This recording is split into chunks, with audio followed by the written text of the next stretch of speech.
During the first New Year's after marrying my husband James, I realized I'd been deceived. While helping with the holiday meal in the kitchen, my sister-in-law, Emily, made a snide remark. "Susan, are you bad at cooking? Make the presentation nicer. It's killing my appetite."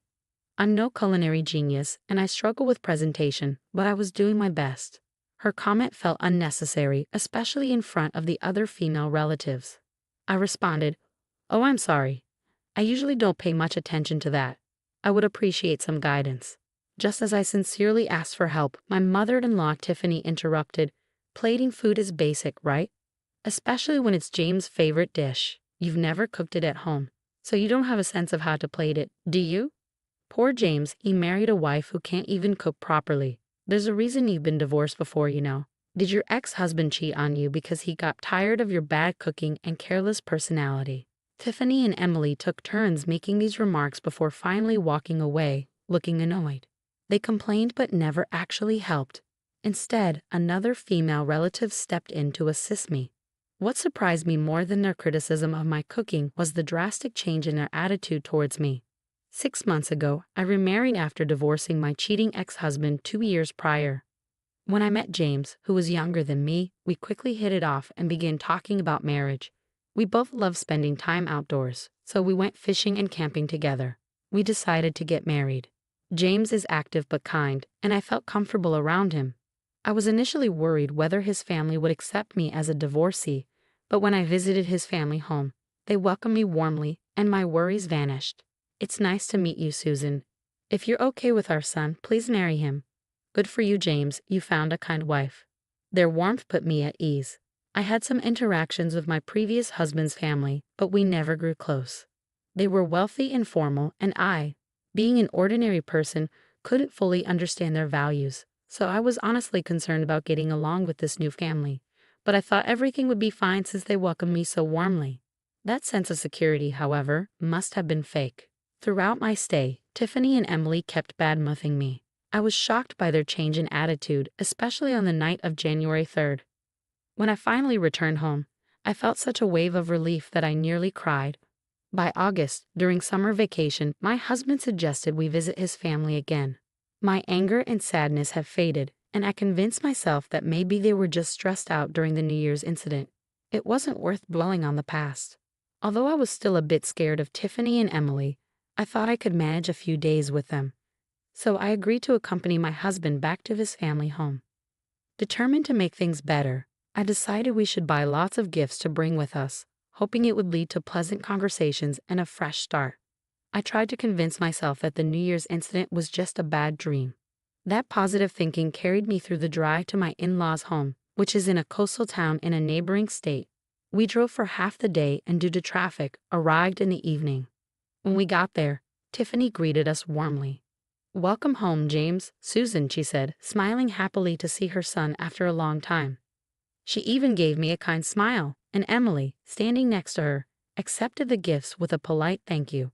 I felt relieved. I had been right. They must have just been in a bad mood that day. "James, your dad and the uncles are at their usual bar. Why don't you join them? They've all been looking forward to seeing you," Tiffany suggested. "Really? Hey, Susan, do you want to come along?" James asked gently. I was planning to go, but Tiffany interjected. "Oh, we were thinking of having a girls-only time." I thought Susan might enjoy that more. "If that's the case, go ahead, James. Have fun," I said, trying to sound enthusiastic. James hesitated, looking like he wanted to say something, but eventually left alone, saying if Susan is okay with it. After seeing him off, I tidied up a bit and then headed to the living room for the girls-only time that Tiffany mentioned. Tiffany, since it's girls only, is there something I should do?" I asked, trying to be helpful. She smiled and said, "I was thinking of making some tea. Could you pick some herbs from the garden? The ones with white flowers. Oh, and Susan, while you're at it, could you feed the dog?" They had a large dog at their home, and it had taken a liking to me, which I found adorable. Growing up, I always wanted a dog but could never afford one, so I was genuinely happy to take care of him. "Sure, I'll head to the garden," I replied. I grabbed a bowl for the herbs and a plate for the dog food, put on my sandals, and stepped outside into the garden. As I busied myself with the tasks, I suddenly heard the sound of a lock clicking behind me. I turned around in a panic and saw Tiffany and Emily watching me through the window smirking. That's when I realized I had been tricked again. They had intentionally sent me outside, even sending James away, under the guise of a girls' only time, all just to lock me out.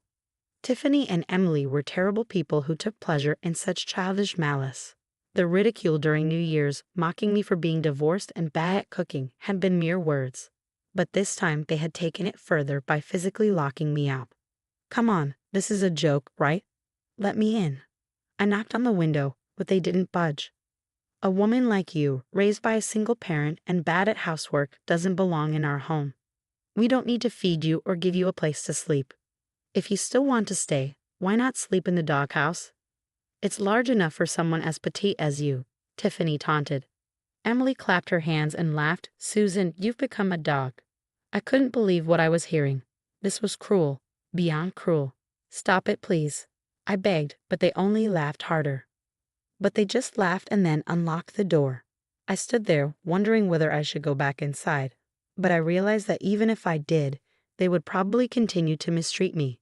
Then it hit me. I still had my car keys in my pocket. If I couldn't go inside the house or join my husband, I could just stay outside instead. I walked over to the car and retrieved something, quickly setting it up. The noise I was making caught Tiffany and Emily's attention, and they opened the curtains to see what was going on. What on earth is she doing? Tiffany exclaimed, covering her mouth in astonishment. She had good reason to be surprised. What I had taken out of the car was the tent we had used on our recent camping trip. They probably never expected me to opt for outdoor comfort. Stop it. You're ruining the lawn. You're so rude. You're never setting foot in this house again, Tiffany yelled. Ignoring their protests, I decided to make myself some hot coffee using the small camping stove I had left in the car. Despite it being summer, the cloudy day had turned into a chilly evening, making the hot coffee especially satisfying. Before I knew it, the family dog, who had come out of the doghouse, wandered over to warm up by the fire. Sorry for the noise. Oh right, I was supposed to feed you, wasn't I? Here you go, I said, putting the plate of dog food in front of him. As the dog started eating, I petted him, and he let out a happy little bark. I had thought I had no allies in this house, but with this big, gentle dog by my side, I felt comforted. However, I realized that my husband had left in the evening, and if he was drinking, he wouldn't be back for a while. Let's go into the tent. You can come too, I said to the dog. We both lay down in the tent, and as I petted him, I noticed that despite his fluffy fur, he was quite thin. It must have been a long time since he had received any affection, and he seemed so happy to be petted. I started worrying more about this dog than about myself. Shall we go find them? No point staying here, I said. The dog probably didn't understand my words, but he barked and nudged me forward as if encouraging me. I folded up the tent, got in the car with the dog, and drove into town. I parked in a random lot and began walking around with the dog, trying to find the bar where my husband and his relatives were. There are so many bars, it's hard to tell, I said to the dog as we walked. But he seemed to recognize something, either their scent or their voices, because he led the way. Sure enough, as we approached one bar, I heard familiar voices, my father-in-law, Thomas, and my husband James. When I entered the bar, my husband looked surprised. Susan, what are you doing here? And he brought the dog. I felt a wave of relief at finally seeing someone I could trust. But there was something else on my mind. Is this place pet-friendly? Can the dog and I come in? The bar's policy was against it, but since Thomas and his relatives were regulars, they made an exception. Susan, it must have been cold outside. Here, have a drink, someone said, handing me a glass. I took a sip, and the drink was delicious, not just because of the taste, but because of the kindness I felt from my husband's relatives, who were meeting me for the first time. They encouraged me to have another glass, and then another, until I felt the alcohol starting to take effect. As I got tipsy, I began to let down my guard and spoke up about what had been bothering me. Tiffany and Emily locked us out, so we had no choice but to come here, I said, my words spilling out uncontrollably. I couldn't stop talking about everything that had happened, from today to the awful experience on New Year's. Normally, I might have worried about being judged for airing these grievances, but in that moment, I didn't care. My husband, Thomas, and the others listened intently as I spoke.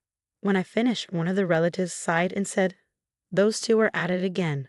That comment seemed to open the floodgates, and they started sharing stories about Tiffany and Emily's past behavior.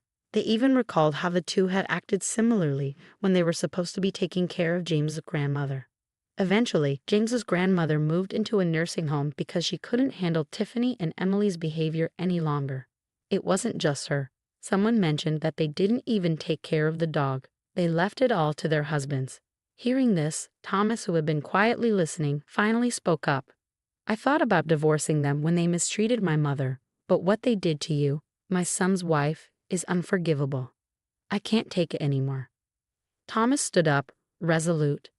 When we returned home, he finally confronted Tiffany and Emily. "Let's get a divorce. Leave now." Tiffany and Emily fought back. "Susan is also to blame. She set up a tent and even took the dog into town. That's so unreasonable." But Thomas didn't waver. "I don't see it that way. Kicking someone out into the cold is what's unreasonable. What do you think family is? I wanted to get along with you, but I've reached my limit. I don't want to consider people like you as family." Tiffany and Emily glared at me, but then they screamed. The dog had growled at them. Thomas looked at them with disdain. "You never took care of that dog.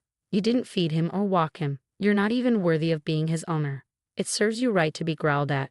You're not part of this family. Leave now." With that, Thomas made them pack their bags and kick them out, regardless of the late hour. Tiffany and Emily didn't argue. Thomas was too intimidating. They didn't have much in the way of assets, so they ended up living in a small apartment to save money. But being spendthrifts, they soon ran into financial difficulties. Now, Tiffany not only has to worry about everyday expenses, but she also has to pay alimony. She's probably struggling, and both she and Emily are working hard at jobs they aren't used to. As for me, with Tiffany and Emily gone, my husband and I decided to move in with Thomas so he wouldn't be lonely. Changing jobs was a concern, but I found a new one sooner than expected, which was a relief. Since moving, life has been joyful every day, surrounded by kind-hearted Thomas, my loving husband, and our pet dog, who has become like a dear friend to me. Relatives also started visiting more often, and I've come to enjoy learning about various delicious drinks and having lively conversations over them. It has become one of my favorite hobbies.